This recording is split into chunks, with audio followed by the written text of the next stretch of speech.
Hello, Epic 7 newbies, this is Suspect Amy, and I'm here to do another video in my Waifu Arena series, where I try to take down meta defense teams with my Waifu-only account.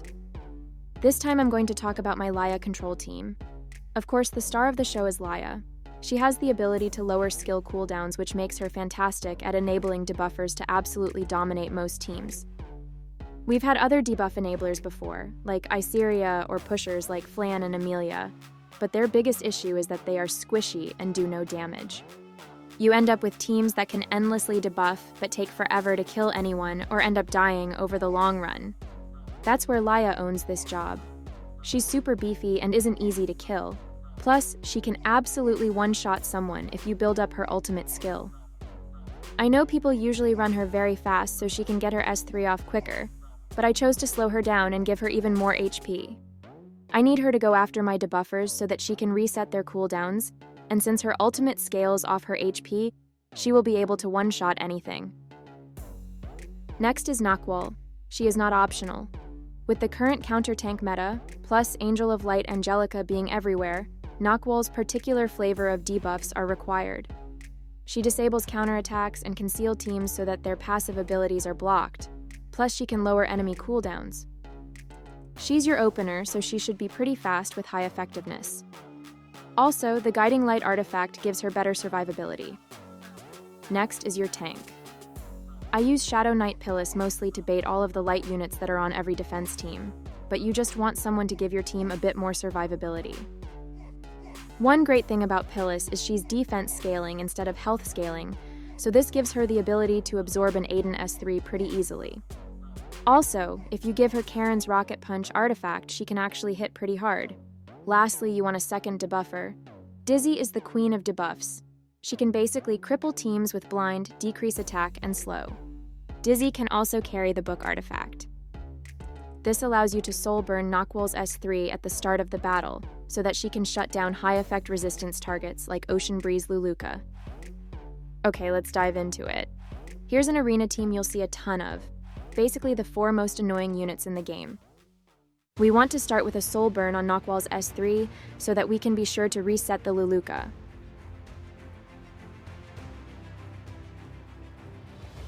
We want to seal the Yufine so that she doesn't start charging her S3 on every hit.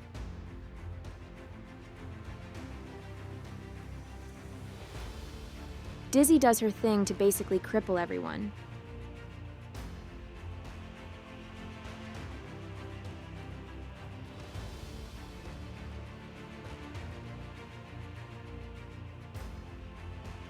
Here's where Laia starts lowering everyone's cooldowns so they can get their abilities back soon.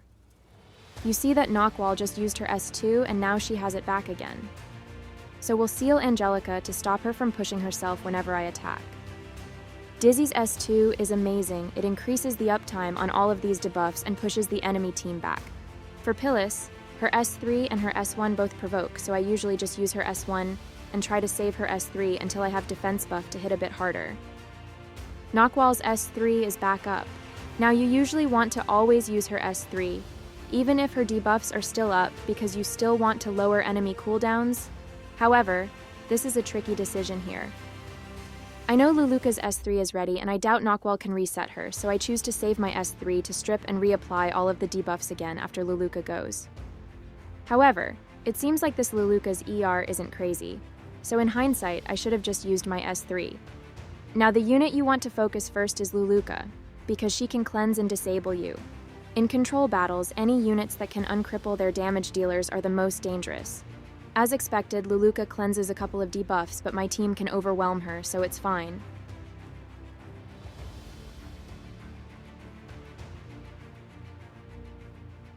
Nahkwol's S3 is already up, so she can strip their buffs and start reapplying my debuffs.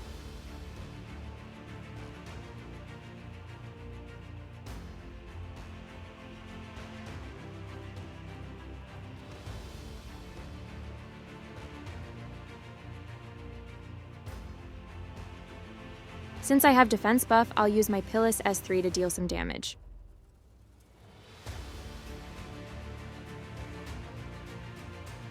$5k damage, not terrible. Dizzy's S3 is back. This is mostly thanks to Laia's cooldown reset at the beginning, so I can start crippling again.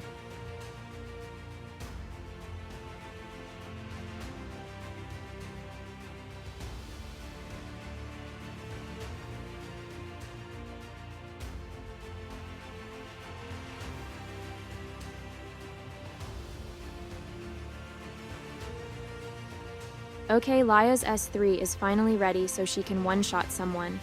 You always want to save Yafine for last because she'll revive and you want everyone ready to cripple her immediately after. I chose to take out Landy here, which was a bad choice.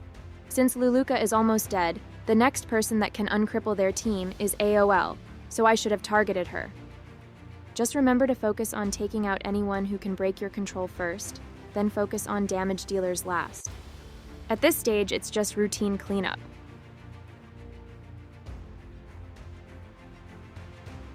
Note that I save my big abilities to take out Yafine as soon as her turn is over, so that I don't accidentally kill her just to have her revive and wipe me.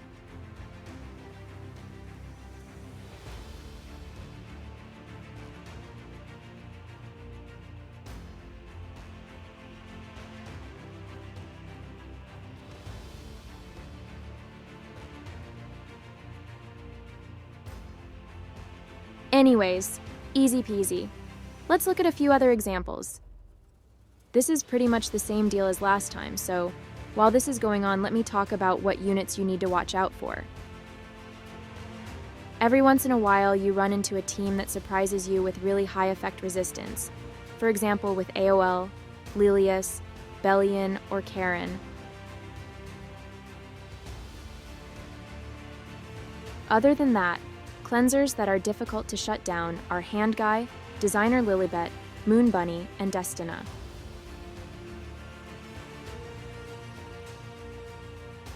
You may think that Ocean Breeze Luluka is a problem because of her high effect resistance and her cleanse, but her S3 only cleanses 2 debuffs and has a long cooldown, so you can easily overwhelm her team and just focus her down first.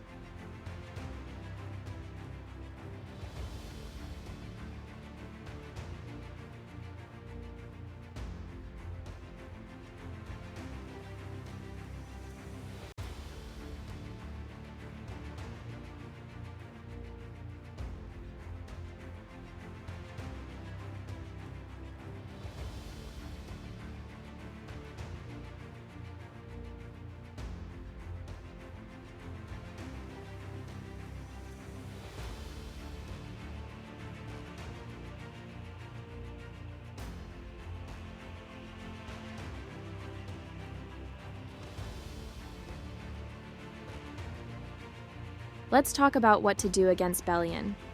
Well, you have 2 options. Since Bellion disables soul burns, one idea is to swap Dizzy's artifact with Abyssal Crown, so that she has a 24% chance to stun on all of her attacks. Here's a quick example of what that looks like.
Well, this is a bit too much RNG for some people, and swapping artifacts every few fights is a pain and can get expensive. So my other suggestion is to swap out Dizzy for Blooming Lidica. Blooming Lidica brings more survivability for herself and the team, and can hit pretty hard early in the match. If you focus on Bellion up front, you can usually bring her down quickly to re-enable souls.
And for our final battle, let's talk about Lidica's other strength.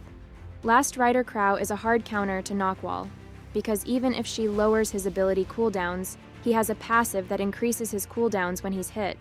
This means Crow will always open with his S3 and give immunity to his team, shutting down any new debuffs. However, Lidica has a passive that applies unbuffable to the enemy if someone lands a debuff.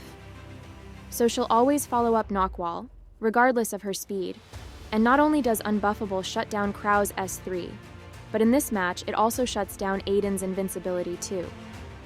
Anyways, you guys get the picture. Laia is the queen for enabling crippling control teams and giving them the ability to kill. What do you guys think? Do you have any fun arena team ideas I can try? I'd love to hear from you in the comments. That's all I have today. Thanks for watching my video. Bye everyone!